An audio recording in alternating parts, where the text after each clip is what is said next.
Fala galera, tudo bem com vocês? Bom, meu nome é Wendel Léo e agora a gente vai trabalhar com um tópico importantíssimo nas provas de concurso dentro de administração geral e pública, que é o chamado processo organizacional e administrativo. E aí a gente vai conhecer as funções da administração, começando pelo planejamento. As funções da administração, conforme a gente já viu em outros blocos, hoje são planejamento, direção, organização e o controle. São as 4 principais funções, que derivam daquelas funções criadas lá pelo Fayol, na teoria clássica da administração, chamada POC3. O planejamento, a organização, o controle, a previsão, o comando, o controle, a coordenação e a organização. Por isso que é POC3. Daí uma palavrinha com P, uma com O e 3 com C. Hoje, para o linguajar de hoje, é planejamento, direção, organização e o controle. Vamos primeiro introduzir o que é o processo organizacional e administrativo, para depois a gente entrar na parte específica de planejamento. Antes disso, vocês me encontram no e-mail wendel.castelano@gmail.com, no Facebook, no perfil Wendel Léo Castelano, o grupo lá no Facebook Administração Total, onde você vai ter mais de 4 ou 5 mil questões comentadas. Na minha fanpage, WLEO Concursos e prof.wendelléo. E o meu site, wleoconcursos.com.br, é onde você vai encontrar todos os cursos aqui à sua disposição. Bom, quando a gente fala de processo organizacional ou processo administrativo, são sinônimos. O que é um processo? Processo é o passo a passo para a execução de uma tarefa. A gente vai ver isso no bloco de gestão de processos. O processo organizacional ou processo administrativo nada mais é do que o exercício das funções da administração na aplicação da gestão das organizações. E aí a gente tem as funções principais, que é o planejamento, a direção, a organização, a comunicação, que a gente estuda dentro de gestão de pessoas, o controle e a avaliação. A gente vai começar pelo planejamento, mas antes disso, vamos introduzir um pouco mais sobre esse conceito de processo organizacional. Segundo o Chiavenato, que é o autor mais utilizado pelas bancas nesse assunto, ele diz o seguinte, que as empresas não funcionam na base da pura improvisação. Tem que ter estratégia. O que Chiavenato quis dizer em relação a isso?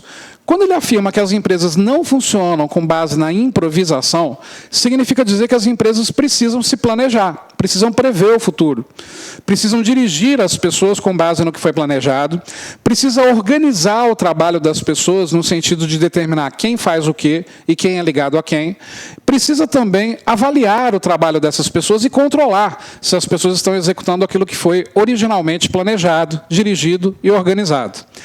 Isso é a execução, então, dessas funções que eu expliquei agora há pouco sobre o processo organizacional. As organizações que não executam estas funções trabalham com base na improvisação. E a improvisação leva as organizações à falência. Então, a partir do momento que não se tem um plano de negócios, no mínimo, um planejamento estratégico, tático e operacional, a gente vai ver os níveis de planejamento, a partir do momento que esse planejamento não é repassado para as pessoas de forma organizada, é a direção e a organização, e a partir do momento que a gente não controla o trabalho dessas pessoas, a gente não tem gestão. Então, quer dizer, trabalhar sem essas ferramentas é trabalhar com base no improviso. Então, o Chiavenato ele coloca o seguinte, que a estratégia empresarial é basicamente uma atividade racional, que envolve a identificação das oportunidades e das ameaças do ambiente onde opera a empresa, bem como a avaliação das forças e fraquezas da empresa, sua capacidade atual ou potencial em se antecipar às necessidades e demandas do mercado, ou em competir sob condições de risco com os concorrentes. Essa análise que a gente faz dos pontos fortes e fracos, das oportunidades e das ameaças, que o Chiavenato aqui coloca, é a chamada análise do ambiente. Existe um ambiente interno e um ambiente externo das organizações. Ambiente interno não é o que está dentro. Ambiente externo não é o que está fora, fisicamente falando. Quando a gente fala em análise dos ambientes, a gente está falando que o ambiente interno é tudo aquilo que acontece diretamente com as organizações, os seus concorrentes, os seus funcionários, os seus clientes. Quando a gente fala em ambiente externo, são coisas que ainda não aconteceram, mas que podem acontecer. Então, o ambiente interno são os pontos fortes e pontos fracos. Ponto forte é aquilo que a empresa já tem de bom. Ponto fraco é aquilo que ela já tem de ruim. Percebe? Se ela já tem, é interno. As oportunidades e as ameaças são coisas que ainda não aconteceram. Então, as oportunidades são coisas boas que podem vir a acontecer ou não, e as ameaças são coisas ruins que podem vir a acontecer ou não. Se podem vir a acontecer, é externo, ainda não aconteceram. Isso é uma importante ferramenta de planejamento estratégico, que a gente vai ver daqui a pouco, que é a chamada matriz SWOT, que vive caindo nas provas de concurso. E a gente vai ver a aplicação prática dessa ferramenta, como é que ela se dá. Bom, continuando então. Assim, a estratégia deve ser capaz de combinar as oportunidades ambientais com a capacidade empresarial em um nível de equilíbrio ótimo entre o que a empresa quer e o que ela realmente pode fazer. Então, quer dizer, a partir do momento que ela consegue analisar muito bem quais são seus pontos fortes e fracos e as suas oportunidades e ameaças, ela tem um ponto de partida para definir exatamente o que vai ser feito. Analisar isso é o primeiro passo desse importante item chamado processo organizacional ou processo administrativo. Vamos entrar, então, no planejamento. Essa aula, especificamente, é a introdução do processo organizacional e administrativo, mas o assunto principal dela é planejamento. E aí, na sequência, a gente vai ver as outras funções. O planejamento, gente, o que costuma cair em prova sobre planejamento? Costuma cair a parte histórica, a gente vai conhecer daqui a pouco a parte histórica do planejamento, e toda a influência que existe desde séculos antes de Cristo, e como isso é usado hoje no ambiente organizacional. As bancas também cobram quais são os níveis de planejamento, são 3 níveis, estratégico, tático e operacional. As bancas cobram também quais são os capítulos de um planejamento, e aí a gente vai ver os conceitos de visão, missão, valores, análise dos ambientes, análise da situação atual, construção de cenários, cronograma, orçamento e as estratégias propriamente ditas. E as bancas cobram também as ferramentas de planejamento. As principais são a matriz SWOT, a matriz BCG e as forças de Porter. Além disso, as bancas também cobram o conceito de BSC, Balanced Scorecard, que é uma metodologia onde a organização vai avaliar se as suas estratégias estão adequadas e levantar novas sugestões para as estratégias da empresa. Bom, vamos começar pelo conceito, então, de planejamento propriamente dito e os seus níveis. A estratégia, ela se preocupa com o que fazer e não como fazer. Então, quando a gente fala em estratégia, é o que vai ser feito, que objetivo temos, aonde queremos chegar. Como isso vai ser feito não compõe a estratégia, compõe a tática das organizações. Fazendo uma comparação, você, por exemplo, quer passar num concurso. Então, o que deve ser feito? Isso é a sua estratégia. Você deve se matricular numa escola, você deve adquirir videoaulas, você deve adquirir apostilas, você deve separar o tempo e o ambiente adequado para você estudar. Agora, como que você vai fazer isso? Aí não é estratégia, é tática. Seria um outro nível dentro do planejamento. Então, como eu disse, existem 3 níveis.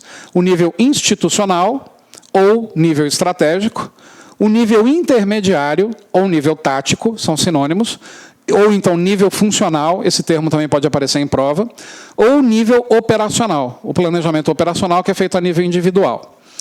Então, esses 3 níveis eu vou explicar melhor já já. Dentro dessa composição, então, do planejamento, a gente primeiro precisa definir quais os objetivos. Ninguém consegue se planejar, nem na vida, nem nas organizações, se não tiver muito bem definidos os objetivos onde se pretende chegar. Depois de definidos os objetivos, verificar qual a situação atual em relação aos objetivos. Então, por exemplo, vamos supor que na sua vida pessoal o teu objetivo é ser servidor público. Qual é a tua situação atual? Que matérias você já domina? Quais matérias você tem mais dificuldade? Qual é o tempo que você tem para estudar? Percebe que você está levantando informações sobre este objetivo que você pretende atingir. Num terceiro passo, você vai desenvolver premissas quanto às condições futuras. Então, quer dizer, hoje eu tenho 1 hora apenas para estudar, mas eu consigo mais horas para estudar nos próximos dias? Hoje eu não disponho de materiais, mas eu consigo dispor de materiais, apostilas e livros para poder estudar? Percebe que você, ao analisar como é a sua situação atual, consegue visualizar ou imaginar como será o futuro. Depois disso, analisar as alternativas de ação. De todas as opções que você levantou, qual é aquela que você vai definitivamente seguir? Depois, escolher um curso de ação entre as várias alternativas. De várias alternativas que você possui, qual você efetivamente vai seguir? E, por fim, implementar o plano e avaliar os resultados. E, com isso, você vai avaliando os resultados e modificando esse plano no decorrer do percurso, caso seja necessário. Uma grande vantagem do planejamento é que você pode e deve alterá-lo a qualquer momento. Nós nos planejamos com base nessas informações que levantamos. Mas o concorrente vai ficar quieto? O mercado não vai se planejar? Todo mundo vai deixar você executar o que você planejou, conforme você planejou? Provavelmente não. Então, é a partir daí que a gente altera o planejamento no decorrer do percurso. Dito isso, antes da gente continuar essa parte teórica, vamos já perceber como é que as bancas cobraram esse assunto. Então, olha só. Durante o processo de elaboração do planejamento estratégico, são estabelecidas a visão, a missão e os valores das organizações. Certo ou errado, galera? Bom, a gente vai perceber daqui a pouco que visão, missão e valores são os 3 principais capítulos do planejamento estratégico. Então, a partir do momento que a gente elabora o planejamento, a gente precisa estabelecer isso sim. Visão é aonde eu quero chegar, meu objetivo. Missão é o que eu vou fazer para chegar lá. E os valores são os sentimentos que a gente carrega e defende na busca desses objetivos e na construção dessa missão. Então, essa questão ela está totalmente correta. Olá, meus amigos! E aí, gostou da aula do professor? Grande aula! Quer continuar assistindo essa videoaula? Aliás, quer fazer o nosso curso completaço para a Universidade Federal do Ceará 2016, edital publicado? Então acesse o nosso site laconcurso.com.br e você vai ter um curso aí fantástico que vai te ajudar na sua preparação. Só mais um recado. Está vendo o material dessa aula que você acabou de assistir? É só você clicar aqui embaixo e lá no site fazer o download gratuitamente do material de apoio. Um forte abraço, espero você. Tchau, tchau.